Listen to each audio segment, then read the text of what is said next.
Well, here we are. I turned down here at the next block. Thanks, mister. I'll get off there.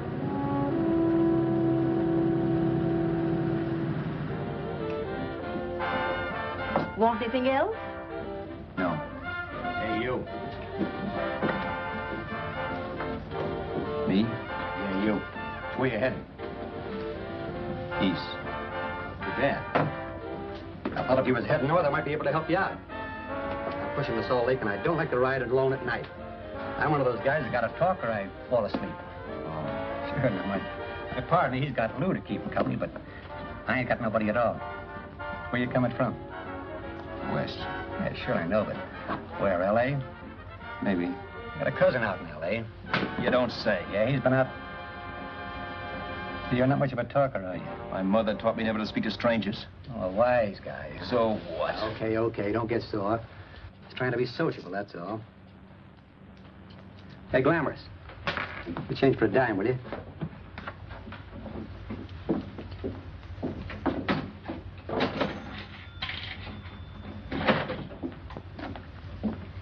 Let's have something quieter this time, Joe. My head's splitting. Is that what's wrong with it? Done with your coffee? No. And don't rush me, will you?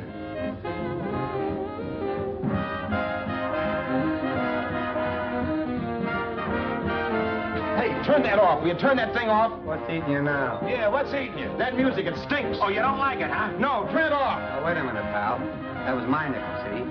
This is a free country. And I play whatever I want to. Sure, and if you don't like it, you don't have to listen to it. And you can leave here anytime you want to. Okay, I'm sorry I asked. First good piece played tonight and you don't like it. Some people just ain't got any good taste.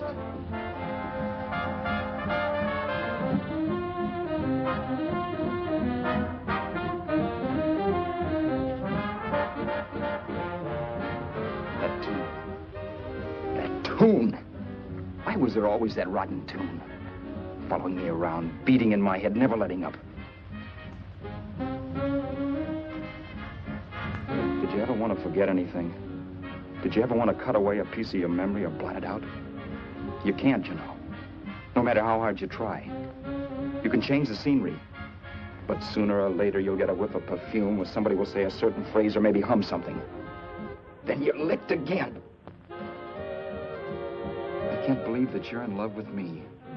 I used to love that song once. So did the customers back in the old Break of Dawn club in New York. I can't remember a night when I didn't get at least 3 requests for it. Sue, she was always selling it too. Those were the days.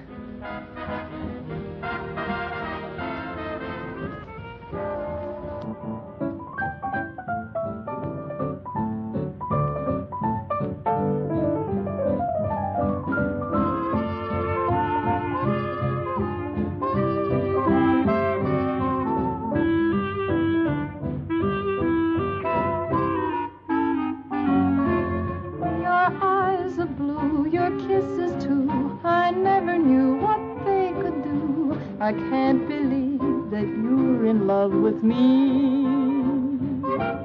You're telling everyone you know that I'm on your mind each place you go. They can't believe that you're in love with me.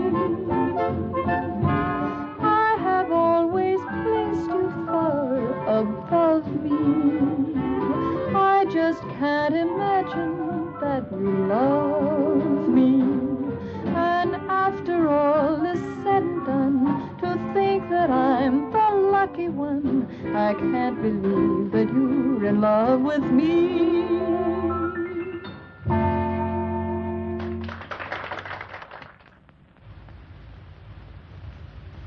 It wasn't much of a club, really. You know the kind. A joint where you could have a sandwich and a few drinks and run interference for your girl on the dance floor.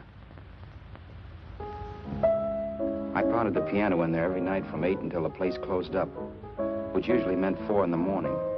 A good job as jobs went in those days. Then, too, there was Sue, who made working there a little like working in heaven. But how we felt about each other, well, there was nothing very unusual in that. I was an ordinary healthy guy, and she was an ordinary healthy girl. And when you add those two together, you get an ordinary healthy romance, which is the old story. Sure. But somehow, the most wonderful thing in the world.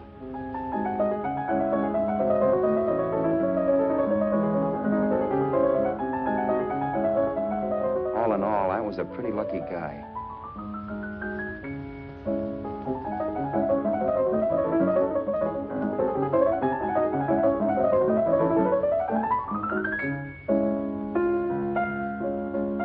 Mr. Paderewski, I presume. It's beautiful. You're going to make Carnegie Hall yet, Al? Yeah, as a janitor. I'll make my debut in the basement. I don't blame you for being bitter, darling, but you mustn't give up hope. Why, someday... Yeah, someday. If I don't get arthritis first. In the meantime, let's blow this trap.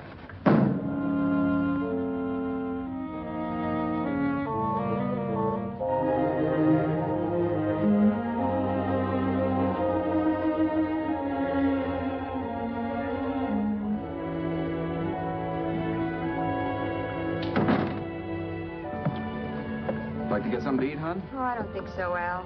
I lose my appetite working in this flea bag. Let's go home. Okay. I can't stand much more of that dump. Did you see that drunk tonight trying to paw me? No, what drunk? Does it matter what drunk? Say, what's the matter with you tonight, darling?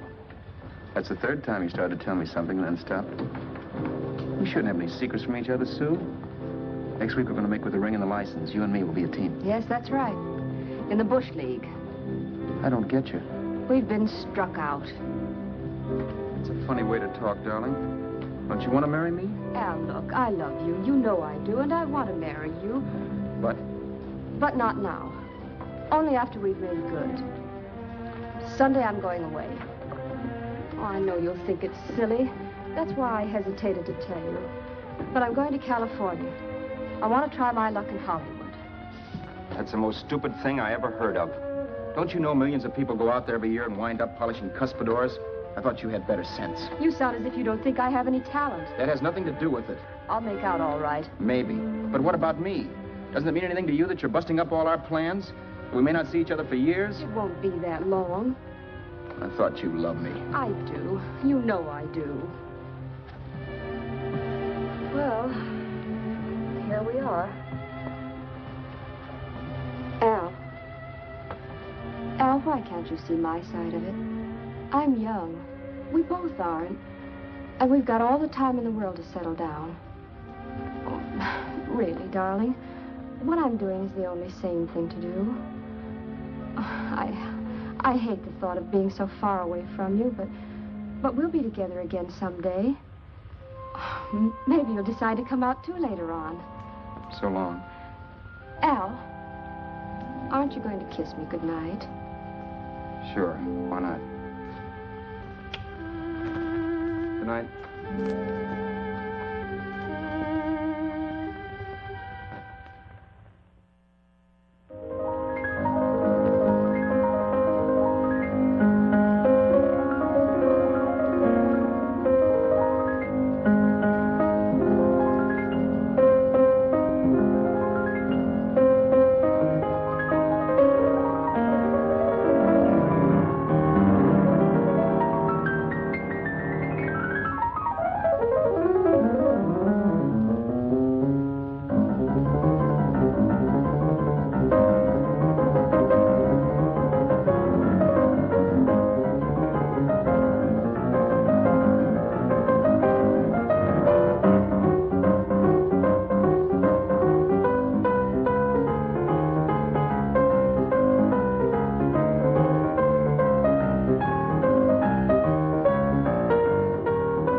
Say, Roberts, you hit the jackpot this time.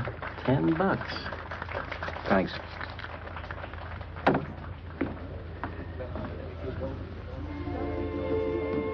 So when this drunk handed me a 10 spot after a request, I couldn't get very excited. What was it, I asked myself? A piece of paper crawling with germs. Couldn't buy anything I wanted. It couldn't. Then I thought of something.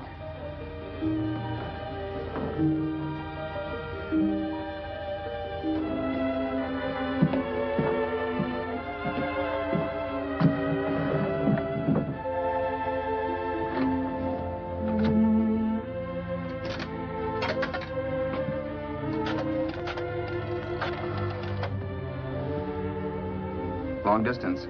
I'd like to put a call through to Los Angeles. Miss Harvey. Sue Harvey, Harvey. The number is Crestview 65723.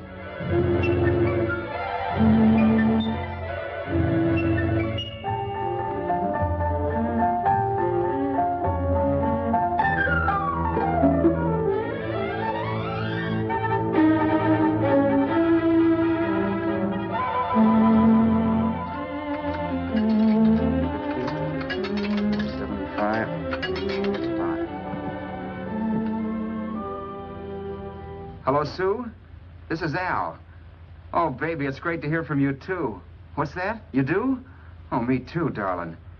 I thought I'd go batty without you. I just had to... Huh? You're working as a hashlinger? Gee, honey, that's tough. Those guys out in Hollywood don't know the real thing when it's right in front of them. You just stick it out, Sue, baby. Keep going around to those casting offices. I'm sure you'll click. Look, I'll tell you what. You stay put out there, I'll come to you. No, don't try to stop me. Just expect me. Train? Who knows? Train, plane, bus, magic carpet. I'll be there if I have to crawl. If I have to travel by pogo stick. And then, let's get married right away, huh? That's the stuff. That's what I've been wanting to hear you say. Well, goodbye for now. I'll be seeing you soon. Yeah. Bye. The only way I could cross country was to thumb rides. For even after hawking everything, I only had enough money to eat. Money. You know what that is. It's the stuff you never have enough of. Little green things with George Washington's picture that men slave for, commit crimes for, die for. It's the stuff that has caused more trouble in the world than anything else we ever invented. Simply because there's too little of it. At least I had too little of it. So it was me for the thumb.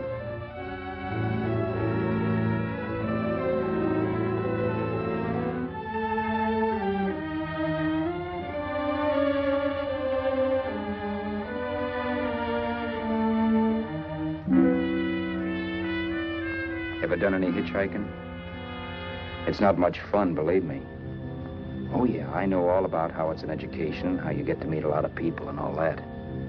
But me, from now on, I'll take my education in college, or in PS 62, or I'll send $1.98 in stamps for 10 easy lessons.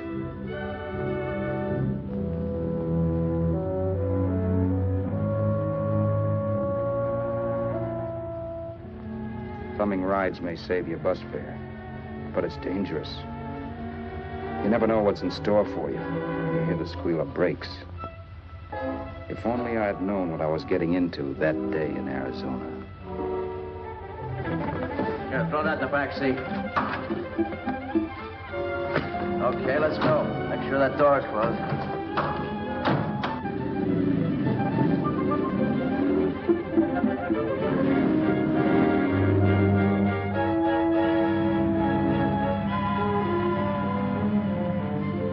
You know, Emily Post ought to write a book of rules for guys thumbing rides. Because as it is now, you never know what's right and what's wrong. We rode along for a little while, neither one of us saying anything. I was glad of that. I never know what to say to strange people driving cars. Then, too, you can never tell if a guy wants to talk. A lot of rides have been cut short because of a big mouth.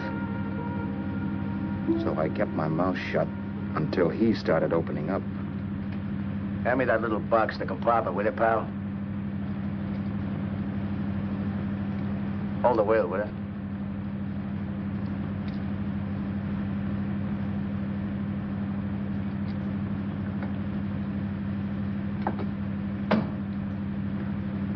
How far are you going? L.A. Wow, you're really traveling, aren't you? Yeah, but I don't expect to make it for a couple of years at the rate I've been promoting rides. Not much luck, huh? Sure, all bad. Not many people stop for a guy these days. Afraid of a stick-up, maybe. They can't blame him.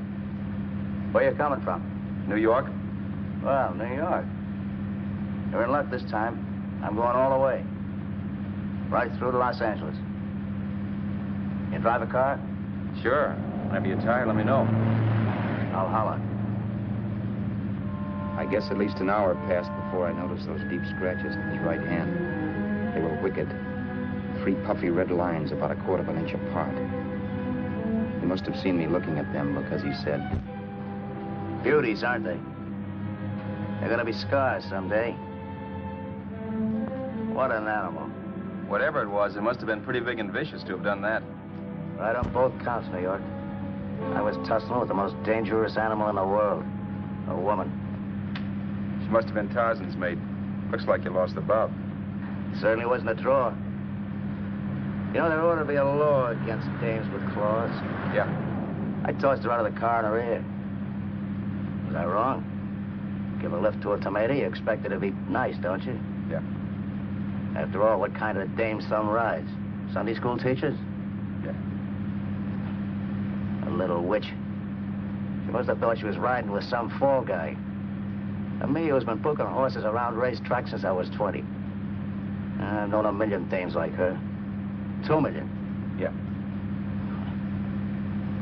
Stopped the car, opened the door. Take it on the Arthur Duffy sister, I told her. That's the stuff. As I was done, huh? But if you want to see a real scar, brother, get a load of this. Wow. I got that one dueling. Dueling?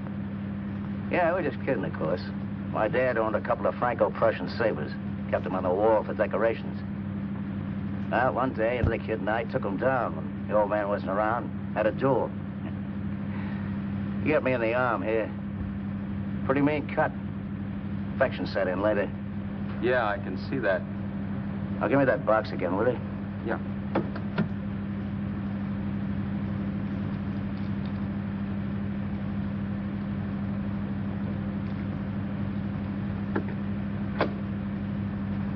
Pain made me lose my head, I guess. I began slashing. Before I knew it, I'd put the other kid's eye out. That was tough. Well, it was just an accident, of course. But you know how kids are. I got scared, decided I was going to run away from home. Old man almost caught me when I was packing my duds. The bloody rag I had wrapped around my wrist hadn't caught his attention. You've seen the bundle for sure. But I beat it when he was phoning for a doctor. That was 15, 16 years ago. I haven't been home since. Pull in there for a bite or something, huh? a bite or something. Brother, was I hungry. I hadn't had anything in my stomach for hours. Yet even with that gnawing in the pit of my belly, I didn't want to be in too big a rush to put on the feed bag. First, I had to make sure this guy knew the score. If I got him down on me, goodbye ticket to Hollywood. I'll wait out here for you, mister. If it's the money, don't worry about paying for it. This time it's on me. Well, that's what... Haskell, think nothing of it. You make your first million, maybe you can do the same for me. Come on, New York. I gotta make the West Coast by Wednesday. There's a horse running at Santa Anita named Bicycle. Means to order me if I'm on him. We'll make it all right. He did most of the talking during the half hour we were in the place. I ate. He rambled on about his old man, whom we hadn't heard from since he ran away as a kid. Now he happened to become a bookie. And then all about how he got rooked in Miami. One race, 38 grand. They cleaned out my book. How do you like that? That was tough luck. Yeah, and I'm supposed to be the smart guy. Well, you just wait. I'm going back to Florida next season with all kinds of jack. And you watch those stinkers run for cover. Want anything else? No, thanks. I've had plenty.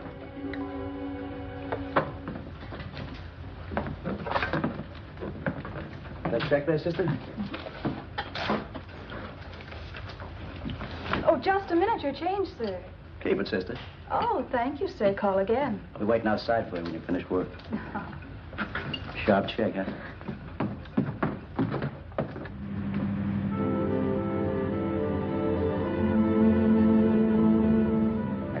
that night while Haskell slept like a log. After a while, I began to get sleepy myself. I was happy, though. Soon I'd be with Sue again. The long trip was practically over, and there'd be no more hoofing it down the concrete. I began to think of the future, which couldn't have been brighter if I'd embroidered it with neon lights. It was nice to think of Sue shooting to the top. It's amazing what a full belly can do to your imagination. Your eyes are blue, your kisses too. I never knew what they could do. I can't believe that you're in love with me. You're telling everyone you know I'm on your mind each place you go. I can't believe that you're in love with me.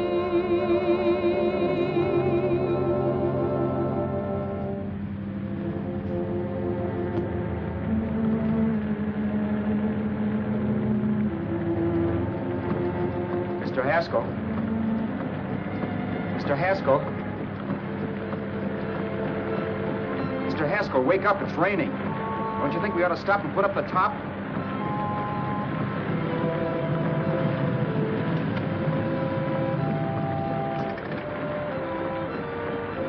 Mr. Haskell, I'm going to put up the top.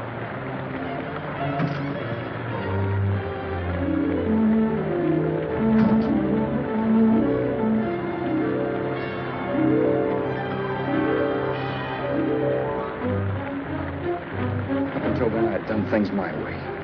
But from then on, something else stepped in and shunted me off to a different destination than the one I had picked for myself. But when I pulled open that door... Mr. Haskell, what's the matter? Are you hurt? Are you hurt, Mr. Haskell? Start your sermon. I'll listen to it. But I know what you're going to hand me even before you open your mouths. You're going to tell me you don't believe my story of how Haskell died and give me that don't make me laugh expression on your smug faces. I saw at once he was dead, and I was in for it. Who would believe he fell out of the car? Why, if Haskell came too, which of course he couldn't, even he would swear I conked him over the head for his dough. Yes, I was in for it. Instinct told me to run, but then I realized it was hopeless. There were lots of people back down the road who could identify me. That gas station guy and the waitress. I would be in a worse spot then, trying to explain why I beat it. The next possibility was to sit tight and tell the truth when the cops came. But that would be crazy. They'd laugh at the truth. And I'd have my head in the noose. So what else was there to do but hide the body and get away in the car? I couldn't leave the car there with him in the gully. That would be like erecting a tombstone.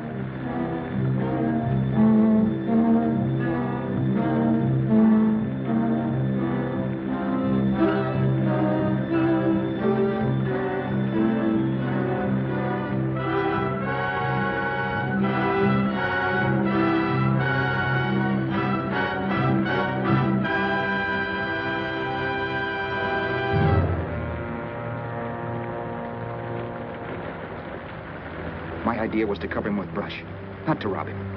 But then I remembered that even if I only drove the car for 100 miles or so, I would need money for gas. Besides, it was stupid of me to leave all that money on a dead man. Not only that, I'd have to take his driver's license in case I was stopped for something.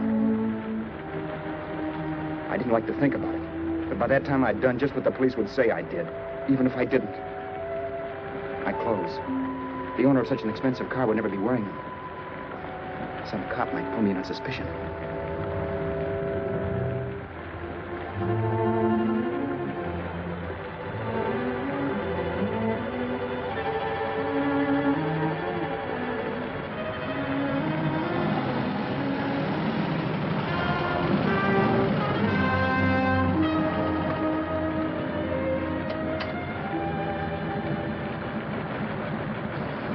Hey, you, this your car?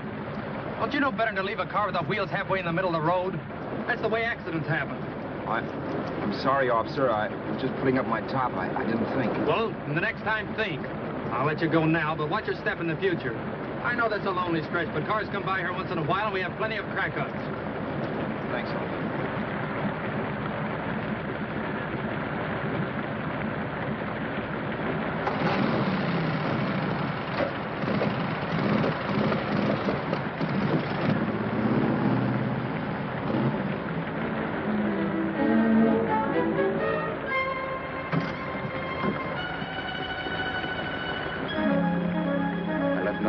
car to give me away as Roberts.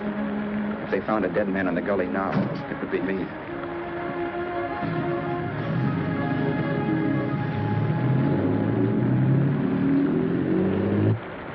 As I drove off, it was still raining, and the drops streaked down the windshield like tears.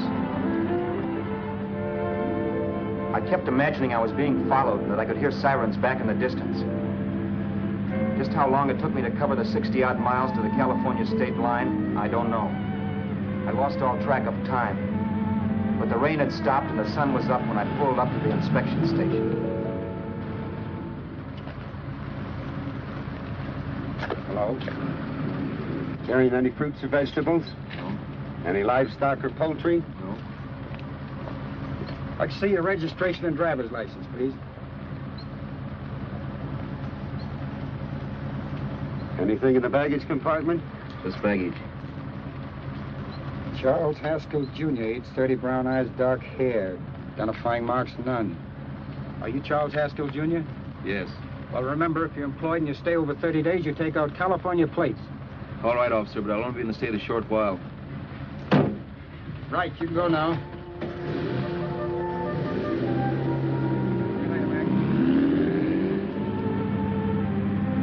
I couldn't drive any farther without some sleep. Cops or no cops, I knew I had to hit the hay and hit it hard. I was dead tired.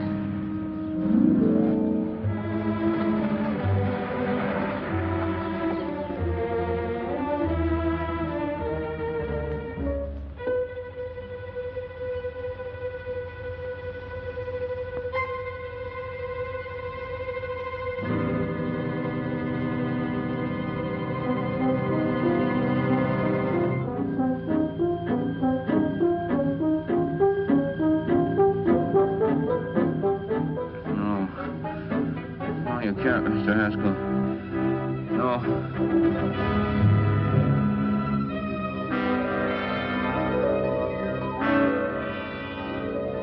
Mr. Haskell, you can't die. I think I did it. No, Mr. Haskell. No.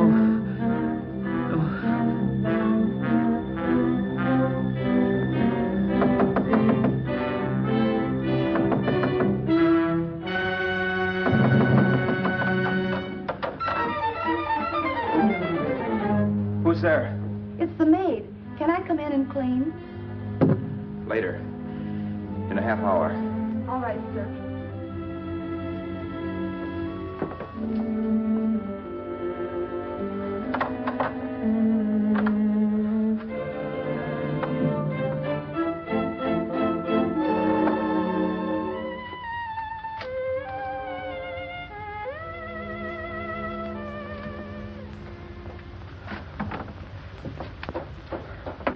There was no time to lose.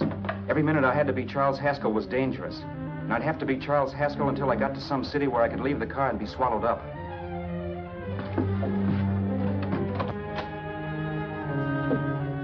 That meant driving the car as far as San Bernardino, maybe even to Los Angeles. In a little town, I might be noticed, but in a city, I should be safe enough. Then, after I ditched the car, I could go on to sue. But those 5 minutes at the state line made me realize it might be a good idea to find out a little bit about Mr. Haskell. Then if anybody asked me questions, I could give the right answers. The first thing I found out was that I had $768. This was a lot of jack, but believe me, it was the kind of money I'd rather not have.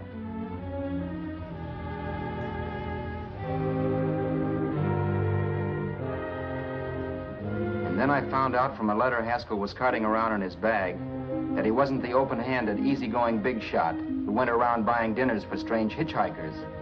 Before I got done reading it, I saw him more as a chiseler. It was written to his old man in California, the one he hadn't seen in so many years. In it, Haskell posed as a salesman of hymnals, of all things. It was easy to see where Haskell expected to raise a new stake for his book in Miami by rooking his old man. That was about all I found out from his effects, and it was enough. I told myself, maybe old man Haskell was lucky his son kicked off.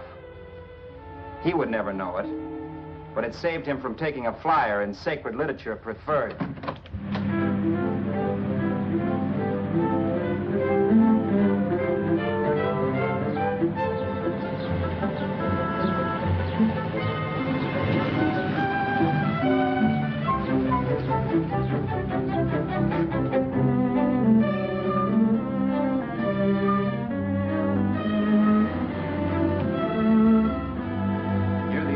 Desert Center, I pulled up for water. There was a woman. Hey, you! Come on if you want to ride.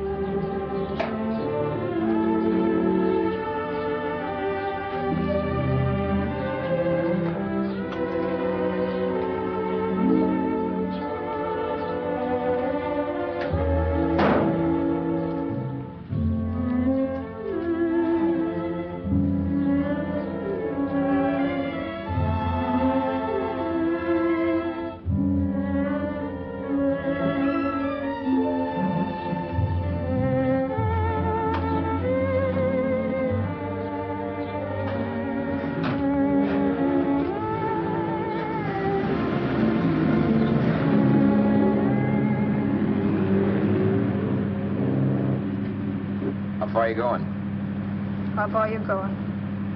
That took me by surprise, and I turned my head to look her over. She was facing straight ahead, so I couldn't see her eyes. But she was young, not more than 24. Man, she looked as if she'd just been thrown off the crummiest freight train in the world. Yet, in spite of this, I got the impression of beauty. Not the beauty of a movie actress, mind you, or the beauty you dream about when you're with your wife, but a natural beauty. A beauty that's almost homely because it's so real. Then suddenly she turned to face me. How far did you say you were going? Los Angeles. L.A.? L.A.'s good enough for me, mister. That's what I was afraid of. What'd you say? Oh, nothing, just thinking out loud. People get in trouble for doing that. What's your name? You can call me Vera if you like. You live in Los Angeles? No. Where are you coming from?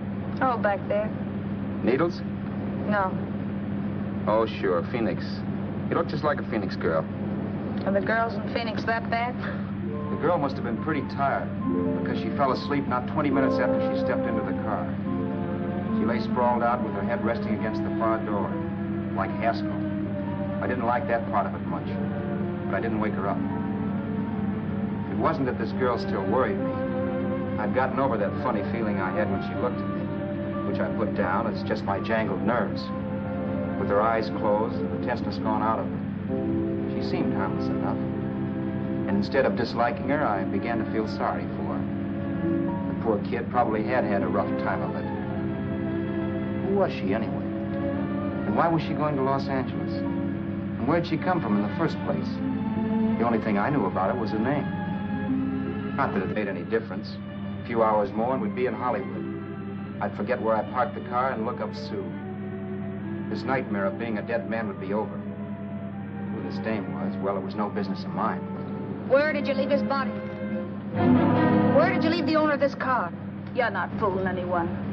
This buggy belongs to a guy named Haskell. That's not you, mister. You're out of your mind. That's my name, Charles Haskell. I can prove it. It's my driver's license. Save yourself the trouble, mister.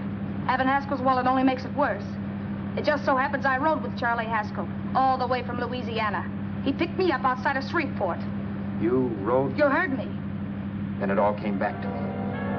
All the talk about dueling and scars and scratches. There was no doubt about it.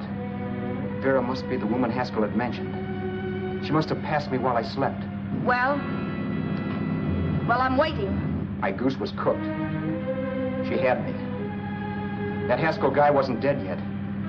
He wasn't stretched out stiff and cold in any Arizona gully. He was sitting right there in the car, laughing like mad while he haunted me.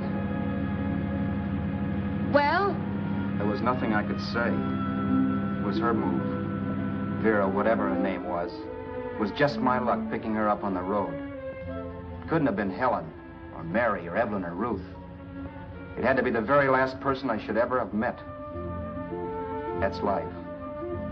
Whichever way you turn, fate sticks out a foot to trip you.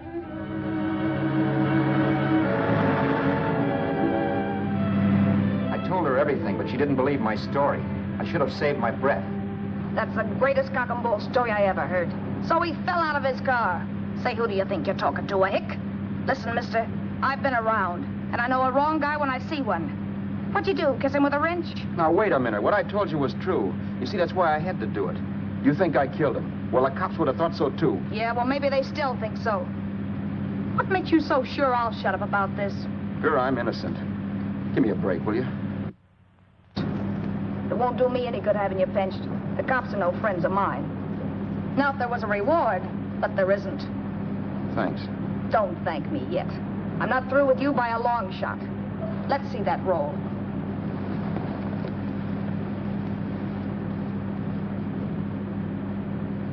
Is that all Haskell had?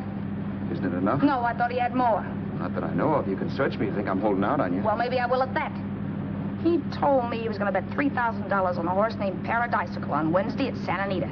He was stringing you along. He meant 300. Maybe. Sure, $3, 300. He was a piece of cheese, a big blowhard. Listen, mister, don't try and tell me anything about Charlie Haskell. Remember, I knew him better than you did. Okay, then you knew he was a four-flusher. That explains the $3,000 bet. I'm not so sure he didn't have that $3,000. Why should I believe you? You got all the earmarks of a cheap crook. Now, wait a minute. Shut up. You're a cheap crook and you killed him. For 2 cents, I'd change my mind and turn you in. I don't like you. All right. Don't get sore. I'm not getting sore. But just remember who's boss around here. If you shut up and don't give me any arguments, you'll have nothing to worry about. But if you act wise, well, mister, you'll pop into jail so fast it'll give you the bends. I'm not arguing. Well, see that you don't. You know, as crooked as you look, I'd hate to see a fella as young as you wind up sniffing that perfume that Arizona hands out free to murderers. I'm not a murderer. Of course you're not. Haskell knocked his own head off. He fell, that's how it happened, just like I told you. Sure, and then he made you a present of his belongings. I explained why I had to do that. Doesn't make a difference one way or another. I'm not a mourner. I liked Haskell even less than I liked you. Yeah, I saw what you did to him. What do you mean? Those scratches on his wrist. Sure, I scratched him. I'll say you did. So your idea was to drive the car a little way, maybe into San Bernardino, and then leave it. You weren't going to sell it? Sell it? You think I'm crazy? Somebody else's car? See, all I want to do is leave it somewhere and forget I ever saw it. Not only don't you have any scruples, you don't have any brains. I don't get you. Maybe it's a good thing you met me. You'd have got yourself caught, sure. Why, you dope. Don't you know a deserted automobile always rates an investigation? Huh?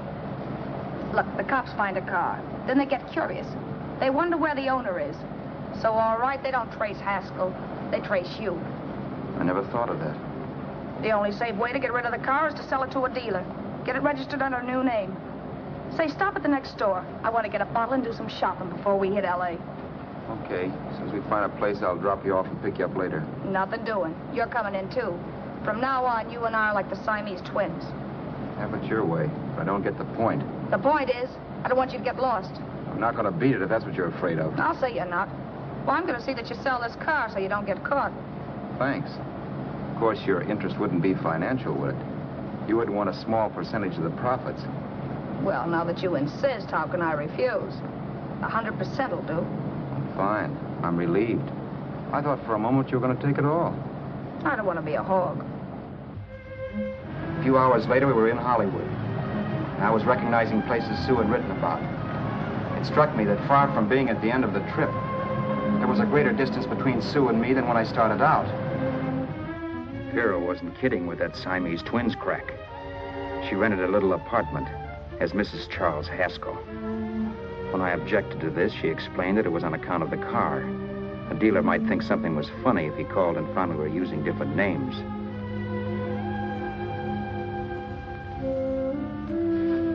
Home, sweet home. Yeah. Not bad either.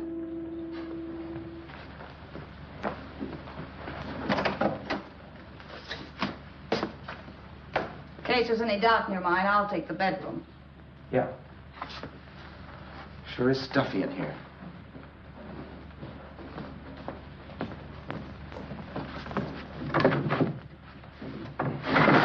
Keep the window shut. Okay. The old crow downstairs said there's a folding bed behind this door.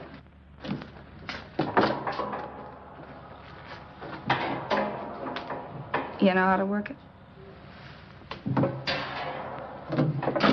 I invented it.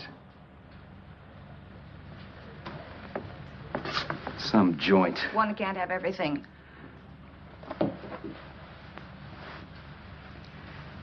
I'm first in the bathtub. I don't know why, but I figured you would be.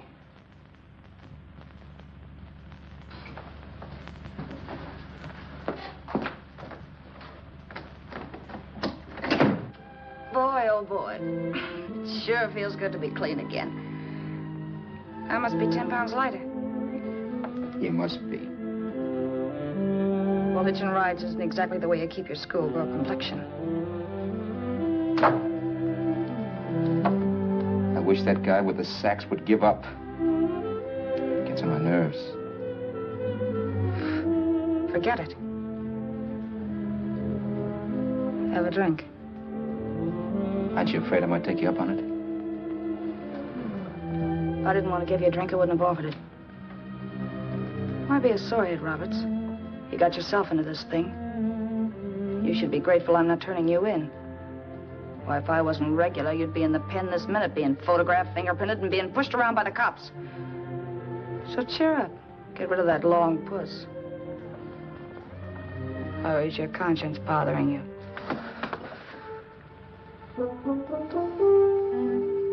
No. It isn't. Swell. That's the spirit. He's dead and no moaning around will bring him back.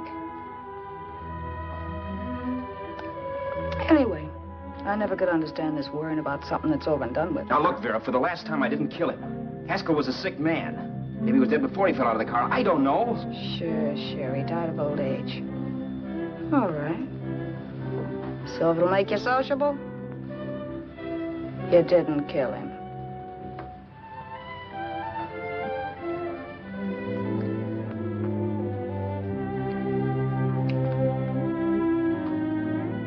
Thanks.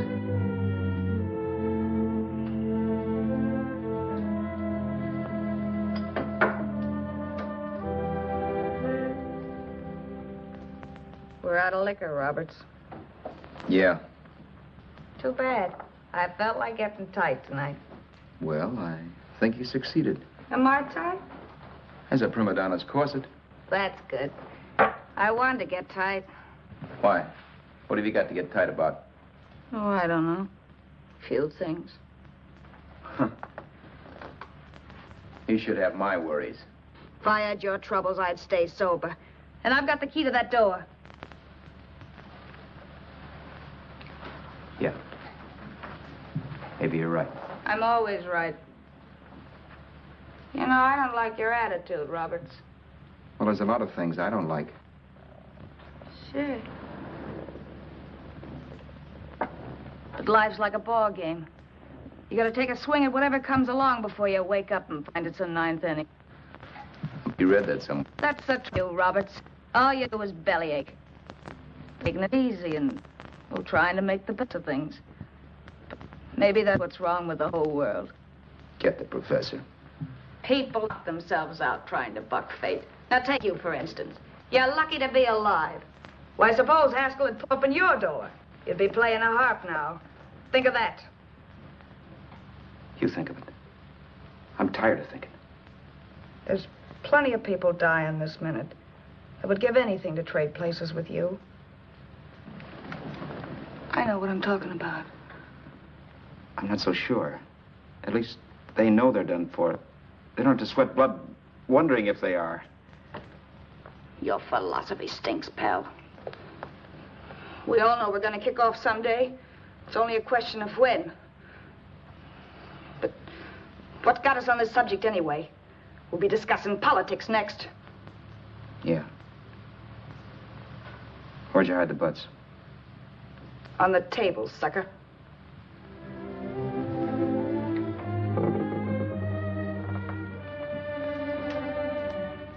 We bored each other with conversation for a couple of hours longer. Every 5 minutes, one of us was wishing we had another bottle or a radio or something to read. Then finally, we ran out of chatter. I know it's only 11 o'clock, but I want to get up early and make the rounds of the used car lots. No hurry about that. We got all the time in the world. Maybe you have, but if you think I want to stay cooped up in this place any longer than I have to, you're batty. It's not a bad place. Pay plenty for diggings like this in New York. I wouldn't like it if it was the Ritz.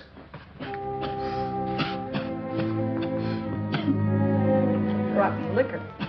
You got a mean cough. Ought to do something about it. I'll be all right. That's what Camille said. Who? Nobody you know. Wasn't that the dame that died of consumption? Yeah. Wouldn't it be a break for you if I did kick off? You'd be free with all Haskell's dough and car. I don't want to see anybody die. Not even me. Especially not you. One person died of me. If you did, well, that's all I need. You don't like me, do you, Roberts? Like you. I love you. My favorite sport is being kept prisoner. After we sell the car, you can go to blazes for all I care. But not until then.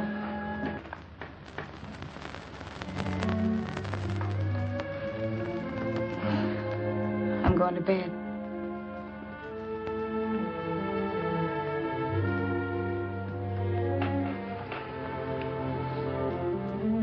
Good night, Roberts. Don't try and sneak away during the night. All the doors are locked. Anyway, if I find you gone in the morning, I'll notify the police. They'll pick you up. Don't worry, I know when I'm in a spot. Well, good night. I hope that portable rack isn't too uncomfortable for you.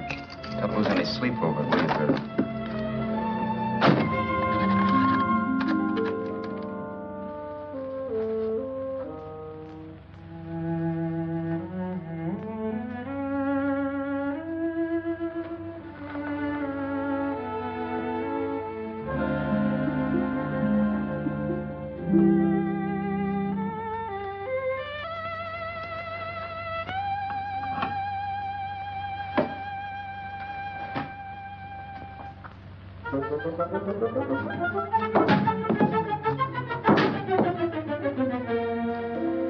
Crestview. 6, 5, 7, 2, 3. Hello? Hello? Hello? Hello?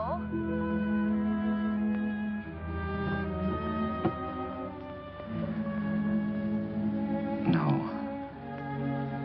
Not yet, darling. Tomorrow. Maybe. If this were fiction, I would fall in love with Vera, marry her, and make a respectable woman of her. Or else she'd make some supreme Class A sacrifice for me and die. Sue and I would bawl a little over her grave and make some crack about there's good in all of us. But Vera, unfortunately, was just as rotten in the morning as she'd been the night before.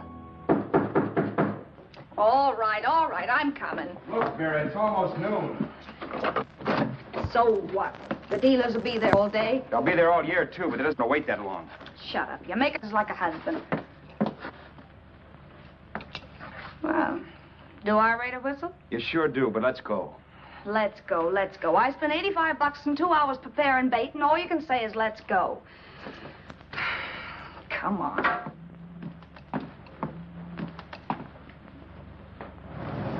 We passed a few used car lots last night down this way. What do you think we can get for this heap? I don't know. Plenty. He's let me handle everything. Think we can get $2,000? I don't know, but don't worry. I'll squeeze as much out of this guy as I can. If I let it go cheap without a fight, he might think we've stolen the car. And listen, don't make any slips and call me Roberts. That'll cook us. I don't need you to tell me that. You better just sit by and keep your mouth closed.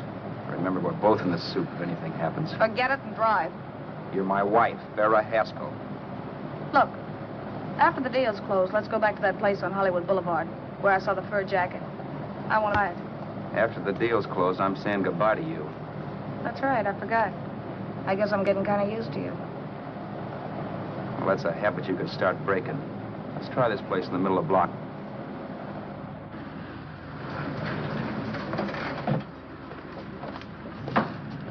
Good afternoon. What can I do for you? We're interested in selling a car. If the price is right. Well, if it's in good mechanical condition, it should blue book for about $1,600. Tony, take a look at this motor. $1,600. Are you kidding?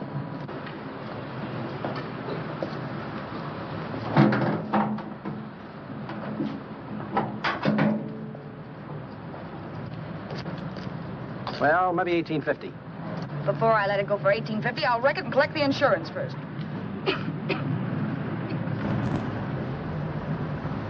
Lady, this motor's seen a lot of driving.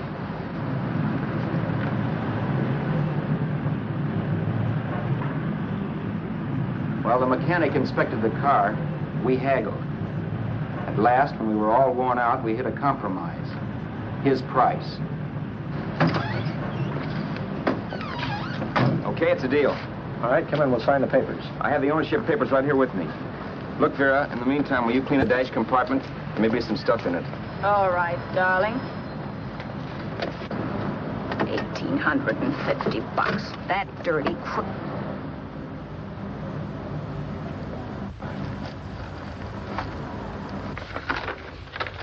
In New York, huh? Yeah. But you bought the car in Miami. Yeah. Well, now let's see about the insurance. We can either have it transferred or canceled. What kind of insurance do you have, Mr. Haskell? Well, aren't all the papers there? I don't see any. Surely you know what type of insurance you carry in the car. The name of the company? Yeah, but, Well, if you'll just tell me the name of the company, I'd be very glad to take care of all the details. well, Did you sign the papers yet? not yet. Well, don't.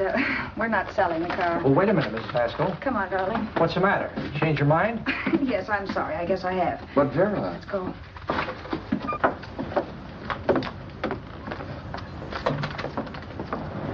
You got me out of a tight spot, Vera. But I still don't understand all this. You will in a minute. I almost threw away a gold mine. 1850 isn't to be sneezed at. The car doesn't book for as much as I thought. We're not selling the car. You want to keep it. Now, wait a minute, Vera. You said yourself I wouldn't be safe until the car was in someone else's name. I'd like to be free of this mess when I go. That's just it, Roberts. You're not going. There's a drive-in at the next corner. Pull in there and we'll get a bite to eat. And I'll explain. What is this, another one of your brilliant ideas?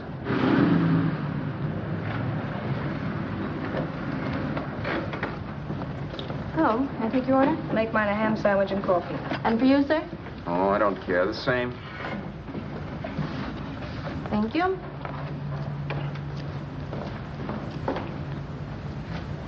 Get this, Vera. I've been pretty patient so far. I've done everything you asked me to do, but no more. Shut up. You've taken Haskell's money. You can have the dough we get from selling the car, but you're not going to keep me a prisoner. It's a good thing I bought the paper. Take a look at that. Vera, I'm in no mood. Read that.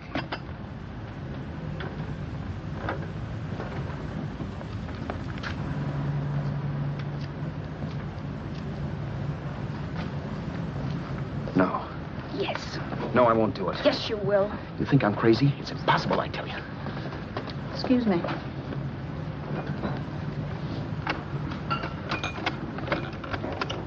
Blow the horn when you're through. No one could possibly get away with an act like that. It'd be wise to me in a minute. Don't be yellow. You look enough like him. The same coloring and the same build. See how his clothes fit you? No kidding, you almost had me fooled for a while. Oh, grow up, Vera. Don't you think a father knows his own son? And there must be other relatives. The father won't have to know you. We'll wait till he gives up the ghost. He's an old geezer and he won't pull through. And as far as other relatives are concerned, they haven't seen you in 15 or 20 years. Eat. I'm not hungry. And I won't do it. It's not as tough as it sounds. Remember, you've got all kinds of identification. His car, letters, license. I could never get away with it. It's the stupidest thing I've ever heard. The old boy has scads of dough. Look in the paper there. Personal fortune assessed at over $15 million. He'll leave plenty, I tell you. Maybe he cut off his son. How do we know? It's out, Vera. I won't have anything to do with it. I think you will. Look, Vera, I'll do anything within reason. But not that. So forget it. Find yourself another stooge. You sap. You'll be fixed for the rest of your life as Charlie Haskell. You can take your inheritance and go away. No more worrying about the rent, no sweating, scheming, wondering where your next meal's coming from. Think about that, Roberts. Vera, please, you're talking too loud. On this, I'm splitting 50-50 with you. Sure, why not? We're both alike, both born in the same gutter. Now, take it easy, Vera. There's people around here. You don't know what you're talking about. We'll wait till we read that old man Haskell's dead. Then you show up. Like you read in New York that he was sick. No. Suppose he doesn't die. He will. I know he will. Something tells me. But as much as I insisted I would have no part of her scheme, Vera was taking it for granted I would. Neither of us had our mind on the cards as we played that night. I knew we were just trying to kill time between newspaper editions. This was a death watch for Vera. Maybe it was for me, too. Don't you realize if I'm caught, they'll want to know where I got the car and stuff, and they'll have me on a murder charge. If you're smart, you won't get caught. I knock for 7. And if I'm caught, don't you realize you'll be out, too? 18 points, that gives me 30. How will I be out? You'll be out $1,850 we would have gotten on the car. Really, Vera, you'd be an awful chump if you threw away all that dough on a dizzy long shot. Let me sell the bus tomorrow. With the money it'll bring and what you've already got, a clever kid like you can run it up in no time. Then we'd both be in the clear. I'll be in the clear anyway. Maybe. Maybe. But if I got caught, I'd get good and sore at you, you know. You mean you'd squeal? Well, no, not squeal exactly. Never mind what you meant. Even if you did tell the cops I was in on it with you, what could they do to me? They might give me the same medicine they gave you. Yeah. A rope. But I'm on my way now. All I'll be doing will be rushing it.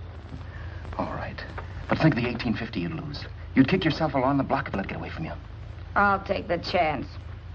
Want another drink? You're being a goon. That's the way people wind up behind the 8 ball. Once they get a few dollars, they become greedy and want more.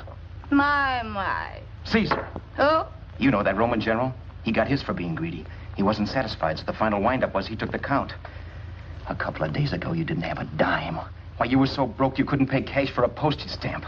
Now you've got almost $700 with $1,850 in the offing. Take my advice. Don't try for more. I'm tired of this game. Let's have some blackjack.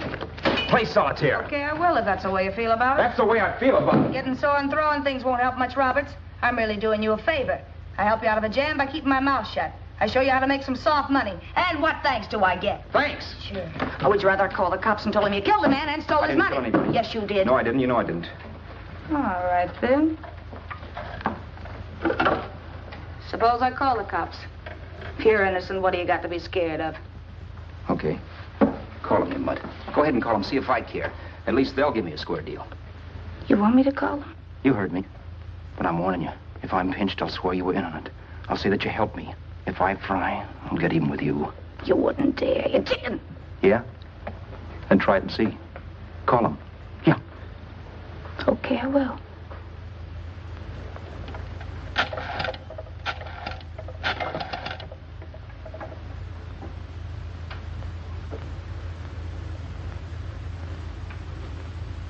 Information?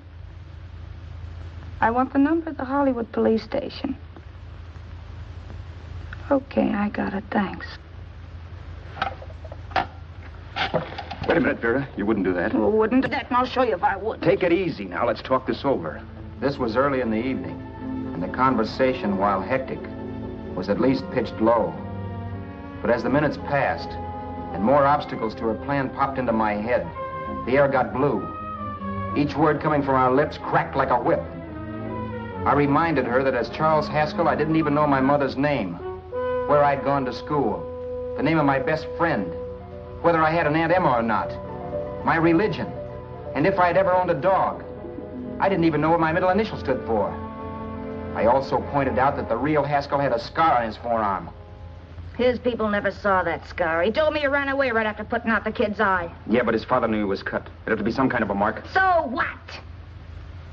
The old man's dead, or will be. I hope by tomorrow morning's papers. Anyway, you could cut yourself a little, couldn't you?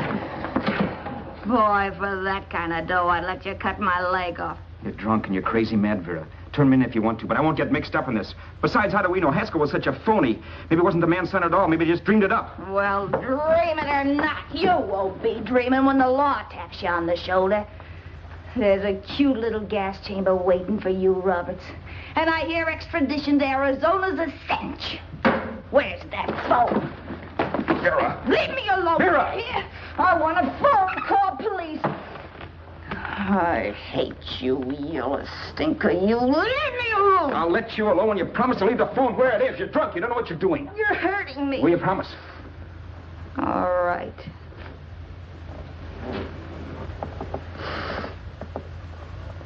You hurt me.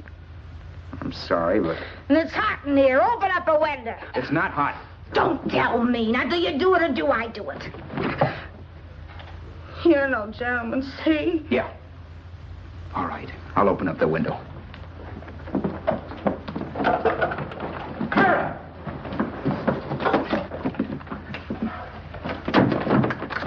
Vera, open the door. Please open the door. Vera, open the door. Don't use the phone. Listen to me. I don't like you, Roberts. You're no gentleman, see? You hurt my hand, and I'm going to get even with you. If you don't open the door, I'm going to kick it down, Vera. Vera, don't call the cops. Listen to me. I'll do anything you say. Vera, let me in. I'll break the phone.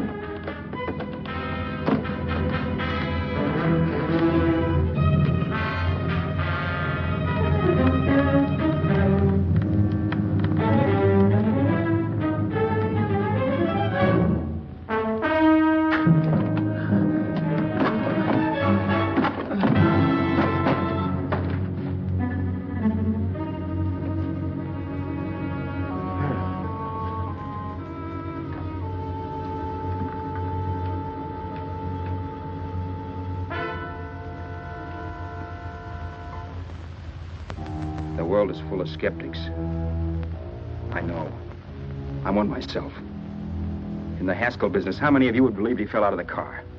And now, after killing Vera without really meaning to do it, how many of you would believe it wasn't premeditated? In a jury room, every last man of you would go down shouting that she had me over a barrel and my only out was force. The room was still. So quiet that for a while I wondered if I had suddenly gone deaf. It was pure fear, of course. And I was hysterical. But without making a sound. Vera was dead. And I was her murderer. Murderer? What an awful word that is. But I'd become one. I'd better not get caught.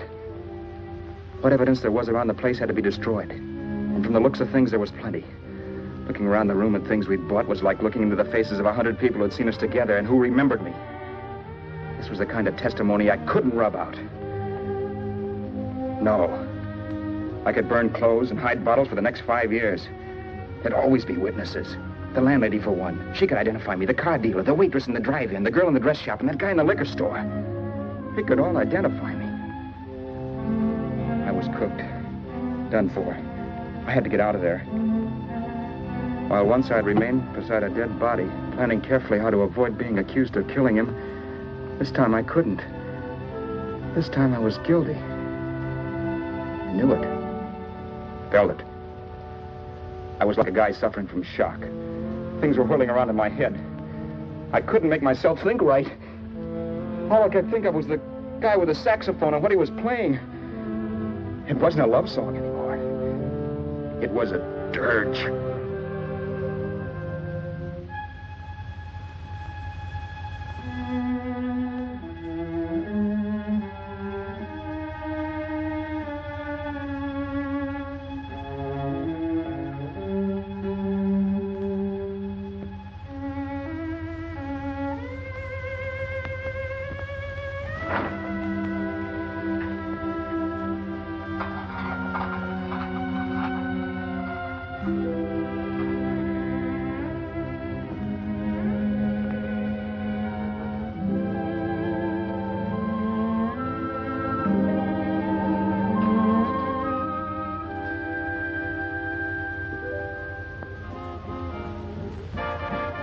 Problems weren't solved. I had to stay away from New York for all time because Al Roberts was listed as dead and had to stay dead. And I could never go back to Hollywood. Someone might recognize me as Haskell. Then, too, there was Sue. I could never go to her with a thing like this hanging over my head. All I could do was pray she'd be happy.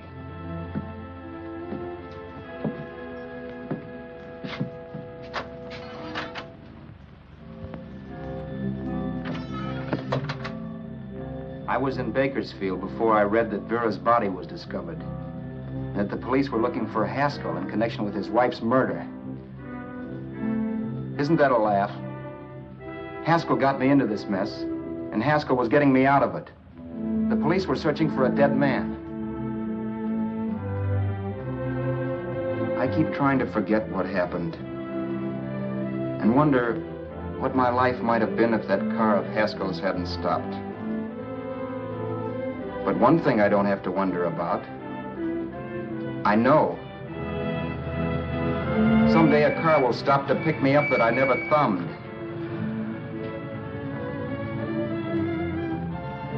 Yes. Fate, or some mysterious force, can put the finger on you or me for no good reason at all.